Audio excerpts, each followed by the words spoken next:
Welcome, everyone.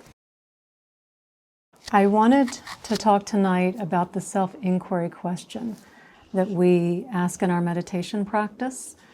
I haven't talked about it in a while, not kind of giving it a full talk, and we also have some new people, so I think it would be helpful for them to hear kind of the purpose, the meaning behind the self-inquiry question.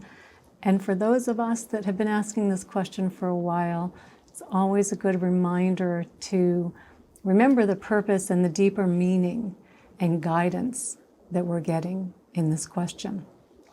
So the question is, what is it that you want more than anything else in the world for yourself? This is the most important question in the world. If we are not asking ourselves this question, we won't know the answer. If we don't know the answer, how are we going to find what's most important to us? So when we ask this question, we're not asking for what we want in the external world, in our external conditions. A new job, a new house, a new car, a holiday. Not that there is anything wrong with any of those things. And there's nothing wrong with wanting any of those things. They are not the most important thing, though. And we have been making the external world the most important thing in the world for us. And we know how that's turned out. Not so good for us. A lot of grasping and clinging and wanting and desires and chasing and worries and fears whether we'll get it or not, or if someone else is getting it and we're going to get left behind. All of this angst, all of this suffering, so that if we ultimately get it, for some fleeting moments of happiness. So the self-inquiry question, when we ask, what is it that we really want? I'm asking us to look inside.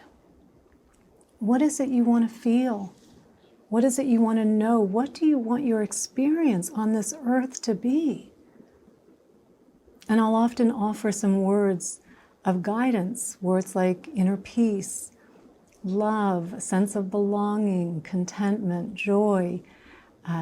If you're on a spiritual path, your words might be enlightenment, might be self-realization. It might be to know God.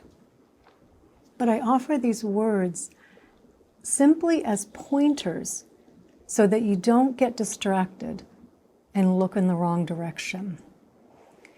Because we really do need to make sure that the words that the answer that you're receiving in this question need to be your words. So when we ask the question, what is it that you want more than anything else in the world for yourself? Allow that question to sit in silence, to rest in the present moment, trusting that the words will arise. This is where we get a little tempted to want to force the answer, to maybe just pull one of the words that I suggested, like, oh, enlightenment does sound pretty good. Like, yeah, just throw that out there.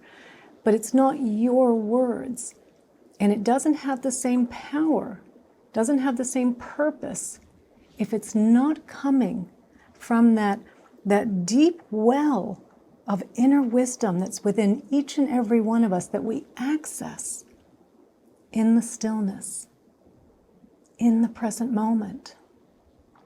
So when we allow those words to arise, and they're our words, they're your words, they're specific for you, they are the best advice, they are the best words for you to point you on your path.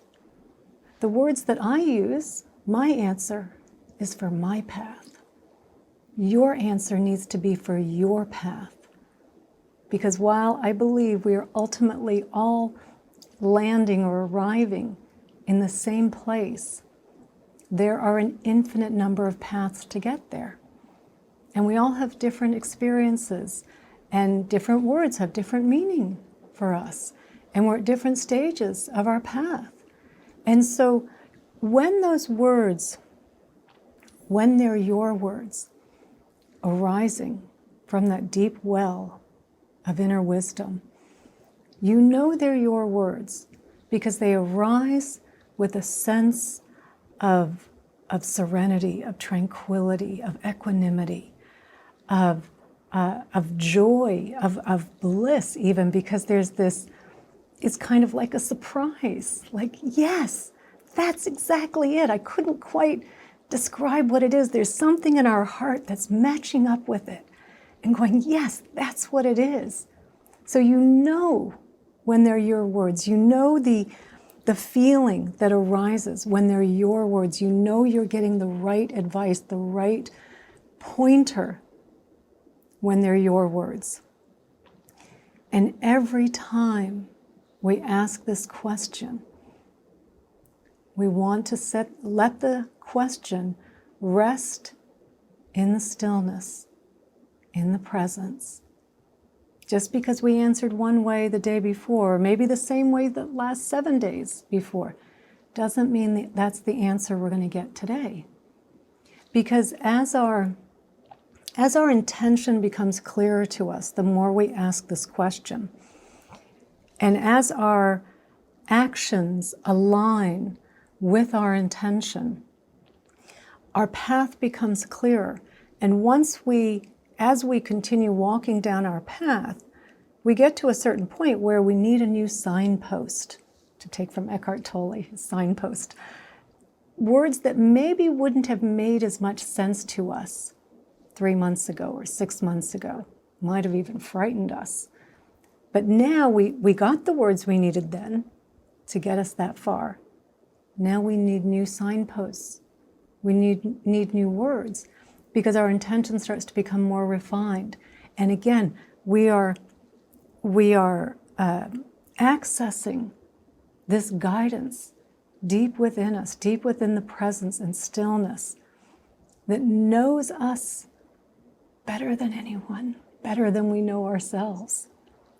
And when we learn to trust that, to trust the present moment and the guidance that we're receiving, and to trust that this is coming from such wisdom, such kindness and compassion for us, saying these are the words that are going to help point you in the right direction, that we can then trust these words, and we can let these words be our guide, reminding us again and again of what's most important, so that when we're going out and about during our day, right, we know what the tendency is, right? Our tendency is to get lost in the world again. You know, we say we want happiness, but we run to misery. I don't remember who said that quote, but it's so appropriate because we do. We say, you know, Eckhart Tolle says, we say we want enlightenment 1 minute and then we want chocolate cake the next minute, right? We're so fickle. We're still so pulled in to the external world.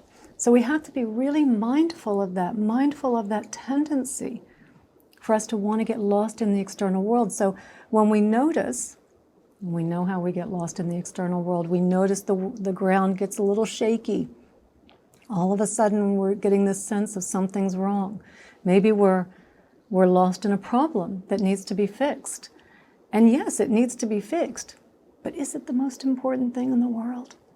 Right? We can ask ourselves in that moment, what is it that I want? You know, what is it that's most important to me? And just rest in that stillness for a moment to let that answer arise again. And then we go, oh yeah, that's right. Yeah, I need to take care of this, but it's not the most important thing. And if it's not, in that acknowledgement, we're not grasping so much at it. We're taking care of it. Yes, something needs to be resolved, but we're not attached to it. We're more calm and equanimous. We're actually better level-headed to deal with whatever the problem is. Or maybe we notice we're getting a little lost in the news, getting a little lost in social media. We put a post up, we're getting a little lost in looking at how many likes or comments we got. To notice that feeling again and to ask ourselves, oh, what is it that's most important to me? Let that question sit in the present moment, in the stillness, and let that answer arise to keep guiding us. So this is an incredibly profound question. It is the most important question in the world.